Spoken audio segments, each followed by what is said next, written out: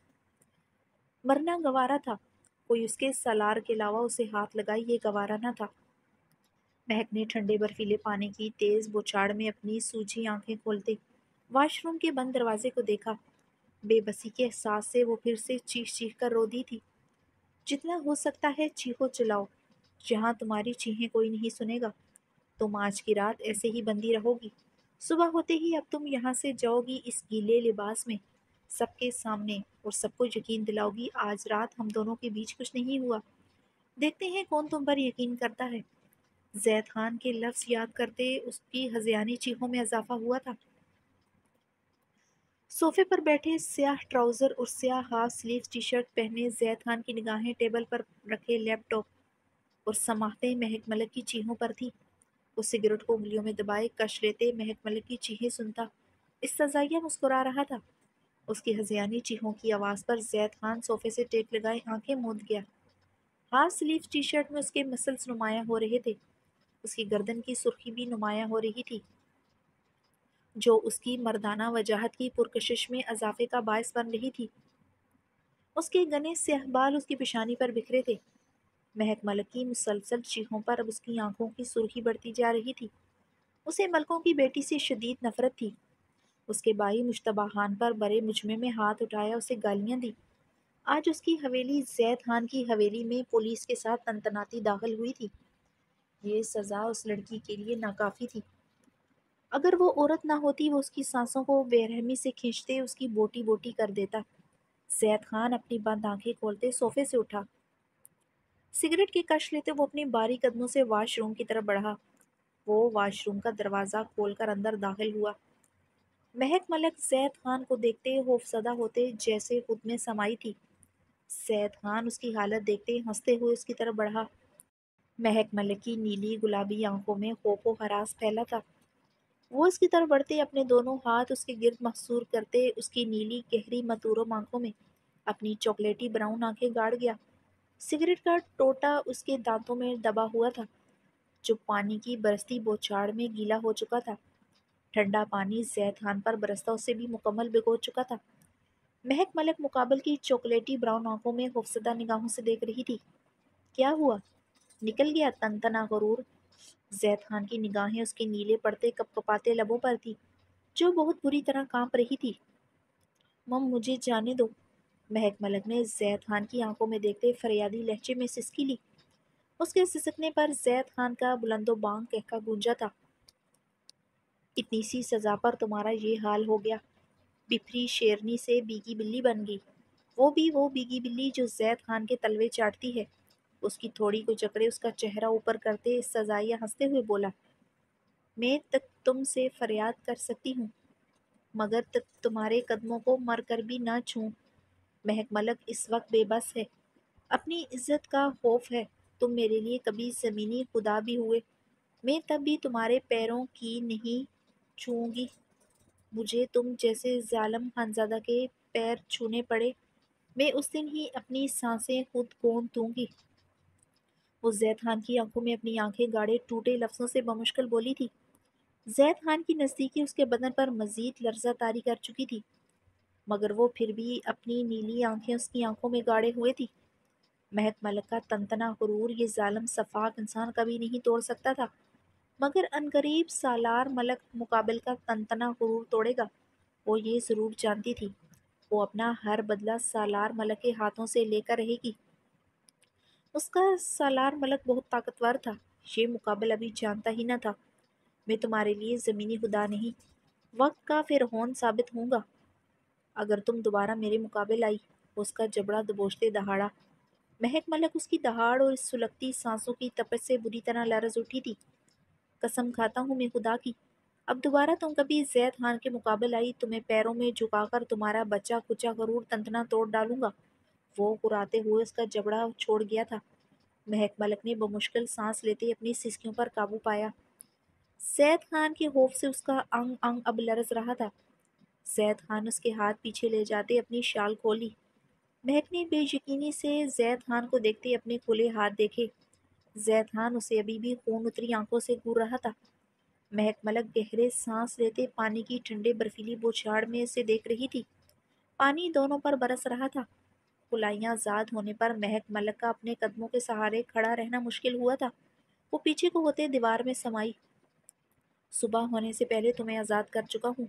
آج تمہاری نازکی نے تمہیں زید خان کے قہر سے بچا لیا۔ عورت جتنی سزا سہن کر سکتی ہے میں اسے اتنی ہی سزا دیتا ہوں۔ مجھے لگا تھا جس تنتنے سے تم میری حویلی داخل ہوئی ہو، تم میں سہن کرنے کی طاقت بہت زیادہ ہے، مگر تم تو 4 گھنٹوں میں ہی مرنے والی ہوگی۔ وہ مہک کو بری طرح کانپتے دیکھتے استزائیہ مسکرایا۔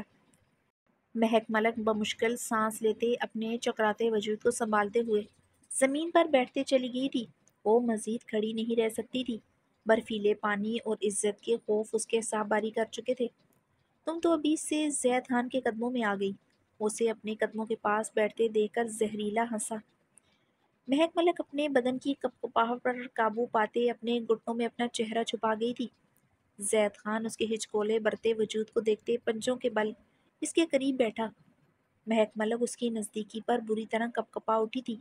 زید خان کے لبوں پر مسکراہٹ چھائی تھی۔ The war is not over yet. It has just begun. The apology for your actions will now be sought by Murtaza Malak. Don't come in front of my eyes. Otherwise I will take your breath away. جنگ ابھی ختم نہیں ہوئی، یہ ابھی شروع ہوئی ہے۔ تمہارے کیے کی معافی اب مرتضیٰ ملک مانگے گا۔ آئندہ میرے سامنے مت آنا ورنہ میں تمہاری سانسیں کھینچ لوں گا۔ اس کے قریب ہوتے انگریزی میں قرایا تھا۔ مہک ابھی بھی چہرہ گھٹنوں میں دیے ہوئے تھی۔ وہ زمین سے اٹھتے دروازے کی طرف بڑھا۔ 5 منٹوں میں تم باہر ہونی چاہیے ورنہ آج کی رات تمہیں اسی واش روم میں گزارنی پڑے گی۔ زید خان سخت حکمیہ انداز میں بولتے دروازہ کھولتے باہر نکل گیا تھا۔ مہک ملک اپنے چکراتے وجود کو سنبھالتے ہوئے جلدی سے اٹھی تھی۔ وہ مزید یہاں رہتی وہ خود اپنے آپ کو مار ڈالتی۔ اسے زید خان سے منسلک ہر چیز سے شدید نفرت تھی۔ یہ حویلی، یہ کمرہ اس کے لیے تاریک قبر تھا۔ وہ واش روم سے نکلتی باہر آئی۔ زید خان صوفے پر بیٹھا سگریٹ سلگائے ہوئے تھا۔ مہک کو تمسخراتی نگاہوں سے دیکھتے اس نے مسکراتے ہوئے سگریٹ کا گہرا کش لیا۔ اس کا بھیگا چہرہ، متورم آنکھیں، اس کا کپکپاتا وجود دیکھتے زید خان کے لبوں پر استزائیہ مسکراہٹ دوڑی تھی۔ مہک اسے مکمل نظر انداز کرتے بہت تیزی سے کمرے کے دروازے کی طرف بڑھی تھی۔ زید خان نے اس کے قدموں کی عجلت دیکھتے استزائیہ مسکراتے ہوئے اس کی پشت پر نگاہیں گاڑی۔ اس کے گیلے فراک سے نظر آتی اس کی دودیا کمر پر لپٹا سیاہ پردہ دیکھتے زید خان نے جلدی سے اپنی نگاہیں پھیری تھی۔ اس کا حلیہ بے حد خراب تھا۔ وہ آتشی گلابی بیگے فراق میں عیاں ہوتی قیامت لگ رہی تھی۔ مہک ملک نے دروازے کے ہینڈل پر ہاتھ رکھتے لاک کھولا۔ رکو! زید خان کی آواز پر اس کا کپکپاتا ہاتھ لاک پر ٹھہرا تھا۔ دوسرے لمحے وہ ہینڈل کو گھماتے دروازہ کھولتے تیزی سے باہر کی طرف بھاگی۔ وہ جلد از جلد اس وحشت زدہ حویلی سے نکلنا تھا۔ زید خان بھی تیزی سے اٹھتے اس کے پیچھے بھاگا تھا۔ زید خان کو اپنے پیچھے آتے دیکھتے مہک ملک کی سانسیں تھمی تھی۔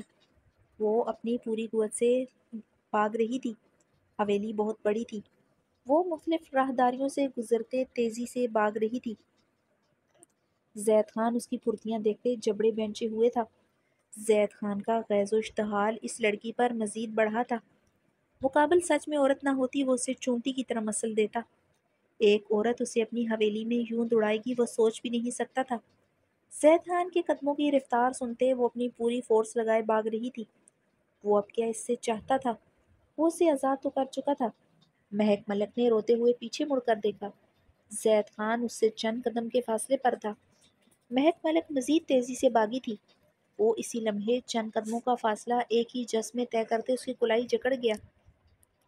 مہک نے چیختے ہوئے راہداری میں رکھی اونچی سی ٹیبل پر پڑے واز کو اٹھایا۔ اس سے پہلے وہ واز زید خان کو مارتی وہ اس کی دونوں کلائیاں بری طرح مروڑتے اس کی کمر پر باندھ گیا۔ واز مہک ملک کے ہاتھوں سے گرتا چکنا چور ہوا تھا۔ وہ خود زید خان کے چوڑے سینے سے آن ٹکرائی تھی۔ مہک کی نیلی آنکھوں میں خوف پانیوں کی صورت میں آن ٹھہرا تھا۔ وہ دونوں اب ایک دوسرے کی آنکھوں میں آنکھیں ڈالے ہوئے تھے۔ مجھے مار رہی تھی وہ واز؟ ہاں؟ وہ اسی کلائیوں کو بے دردی سے مروڑتے ہوئے ہرایا۔ تک میرے قریب آئے تو یہی حال کروں گی، مہک ملک ٹوٹے لفظوں سے ہرائی تھی۔ کر کے دکھاؤ میرا برا حال، آ گیا تمہارے قریب؟ وہ اس کے مزید قریب ہوتے تمسخرانہ لہجے میں بولا۔ زید خان کی دہکتی سانسیں اس کے چہرے پر بکھر رہی تھی۔ زید خان کے ہونٹ اس کے نیلے پڑتے ہونٹوں کے بے حد قریب تھے۔ اگر دونوں میں کوئی بھی موومنٹ کرتا ان کے لب ایک دوسرے کے لب سے ٹکرا جاتے۔ میرے قریب مت آنا زید خان، جان لے لوں گی تمہاری، وہ حلق کے بل چیخی۔ مردانے میں گونجتی اس کی چیخ پر زید خان کی آنکھوں میں خون اترا تھا۔ وہ اس کے لبوں پر سختی سے ہاتھ جماتے اسے دیوار کے ساتھ لگا گیا۔ مہک ملک کی کلائیاں زید خان ایک ہاتھ سے سختی سے جکڑے اس کی کمر پر لگائے ہوئے تھا۔ ایک ہاتھ وہ اس کے لبوں پر بے حد سختی سے جمائے ہوئے اس کی نیلی بھیگی خوفزدہ آنکھوں میں اپنی خون اتری آنکھیں گاڑے ہوئے تھا۔ بچاؤ! اس کے لبوں پر اتنی بے دردی سے ہاتھ جما گیا کہ مہک ملک کو اپنی سانسیں رکتی محسوس ہوئی تھی۔ وہ اس کی سخت گرفت میں پھڑ پھڑا کر رہ گئی تھی۔ ایک آواز نہیں، ورنہ میں تمہارے ساتھ وہی کچھ کروں گا جس کی وجہ سے تم بھاگ رہی ہو۔ وہ سر نفی میں ہلاتے اسے تنبیہ کر گیا۔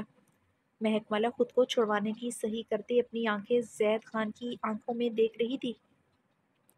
ویسے سچ میں ہو بڑی جی دار عورت، تم جیسی عورت آج تک زید خان نے نہیں دیکھی۔ وہ اس کی نیلی آنکھوں میں دیکھتے ہنسا۔ وہ اب مسکراتے ہوئے اس کی کلائیوں کو آزاد کرتے اس کے لبوں سے ہاتھ ہٹا گیا۔ مہک ملک گہرے سانس لیتے سانسوں کو بے حال کر رہی تھی۔ وہ اس کی کلائی سختی سے جکڑے اپنے کمرے کی طرف بڑھ گیا۔ خدا کا واسطہ ہے زید، مجھے چھوڑ دو، وہ اس کے ساتھ گھسٹتی فریادی لہجے میں التجا کرتے چیخی تھی۔ وہ تیزی سے بے دردی سے کلائی کھینچتے اپنے کمرے کی طرف بڑھ رہا تھا۔ مہک ملک خود کو چھڑواتے ہلکان ہو رہی تھی۔ اسے اس کمرے میں زید خان کی پناہوں میں ایک لمحے میں واپس نہیں جانا تھا۔ زید خان اپنے کمرے میں داخل ہوتے اسے بیڈ پر پٹک گیا۔ وہ اس کے بیڈ پر اوندے منہ گرتی خوفزدہ ہوتے چیخ پڑی تھی۔ وہ سیدھے ہوتے خوفزدہ نگاہوں سے زید خان کو دیکھنے لگی۔ زید خان اسے سرد سرخ آنکھوں سے دیکھتے اس کی طرف بڑھا۔ وہ کھسکتے ہوئے بیڈ کراؤن سے جا لگی تھی۔ اس کی نیلی آنکھوں میں ڈر، خوف، سراسیمگی پھیلی تھی۔ بدن پر مزید کپکپی طاری ہوئی تھی۔ وہ اسے سرخ آنکھوں سے گورتی اپنی ہلکی گنی بیڈ پر ہاتھ پھیرتے ہوئے اس کی طرف بڑھتے اس پر جھکا تھا۔ مہک ملک کی نیلی آنکھیں پڑھنے کی حد تک کھل گئی تھی۔ زید خان اس کی نیلی گہری آنکھوں میں اپنی سرخ خون آشام آنکھوں سے دیکھتے بیڈ پر پڑی اپنی سفید مردانہ شال اٹھاتے ہوئے اس کے وجود پر اڑا گیا۔ مہک ملک بے یقینی سے اس ظالم جابر خانزادہ کی آنکھوں میں دیکھتے، اس کی شال سینے سے مٹھیوں میں جکڑ گئی۔ تم اس چادر کے بغیر اس حویلی میں آئی تھی، مگر جاؤ گی اس چادر میں لپٹی۔ زید خان کی پناہوں میں آئی ہوئی عورت سے زید شدید نفرت بھی کرتا ہو، مگر اس کی عزت زید خان کو اپنی جان سے بھی زیادہ بڑھ کر ہوتی ہے۔ وہ اس پر جھکے سلگتی سانسوں سے بولا، میری حویلی سے نکلتے ہوئے تم پر میرے کسی ملازم کی بھی نظر پڑتی مجھ سے برداشت نہ ہوتا، کیونکہ تم ایک غیرت مرد خان کی حویلی سے نکلو گی۔ میں تمہارے گھر کے مردوں کی طرح بے غیرت نہیں۔ وہ کاٹدار لہجے میں بولتے اس سے دور ہوا۔ مہک ملک اسے سٹل خوفزدہ نگاہوں سے دیکھ رہی تھی۔ اب جاؤ یہاں سے، تمہارا وجود مجھے اپنے بستر پر گوارا نہیں۔ وہ مہک ملک کو سٹل اپنے بیڈ پر دیکھتے دہاڑا۔ مہک ملک اس کی دہاڑ پر خوفزدہ ہوتے لرزتے ہوئے تیزی سے بیڈ سے اٹھتی دروازے کی طرف بڑھی۔ دروازہ کھولتے وہ بھاگتے اس وحشت زدہ حویلی کو عبور کرنے لگی جو اس کی سانسیں روک رہی تھی۔ وہ مر کر بھی اب اس حویلی نہیں آنا چاہتی تھی۔ وہ حویلی سے نکلتے باہر آئی ہی تھی کہ اس کے گرد دو بڑی بڑی گاڑیاں آ کر رکی تھیں۔ وہ اس کے گارڈز کی گاڑیاں نہیں تھیں۔ وہ اپنی نیلی خوفزدہ آنکھوں سے ان گاڑیوں کو دیکھ رہی تھی۔ ایک گاڑی سے حذیفہ خان نکلتے باہر آیا۔ وہ اپنی شال کندھوں پر جھٹکتے مہک ملک کو سرخ آنکھوں سے گھورتے ہوئے اس کی طرف بڑھا۔ مہک ملک خوفزدہ ہوتے اپنے قدم پیچھے کی طرف بڑھانے لگی۔ چلیے مس ملک، گاڑی میں بیٹھیے، خان کا حکم ہے عزت و احترام سے آپ کو رضا خان کی حویلی چھوڑا جائے۔ حذیفہ اپنی پسٹل کا چیمبر چڑھاتے ہوئے سامنے درخت کا نشانہ لیتے ہوئے بولا۔ مہک فائر کی آواز پر چیخ پڑی تھی۔ چلیے۔ وہ اب مہک ملک کو گھورتے ہوئے دہاڑا۔ مہک بھاگتے ہوئے حذیفہ خان کی گاڑی کا پچھلا دروازہ کھولتے بیٹھی۔ حذیفہ خان نے بمشکل خود پر قابو پاتے ہوئے گاڑی کی طرف بڑھتے ڈرائیونگ سیٹ پر بیٹھتے ہوئے گاڑی سٹارٹ کی۔ اب اس کی گاڑی کلام کی سڑکوں پر خطرناک انداز میں دوڑ رہی تھی۔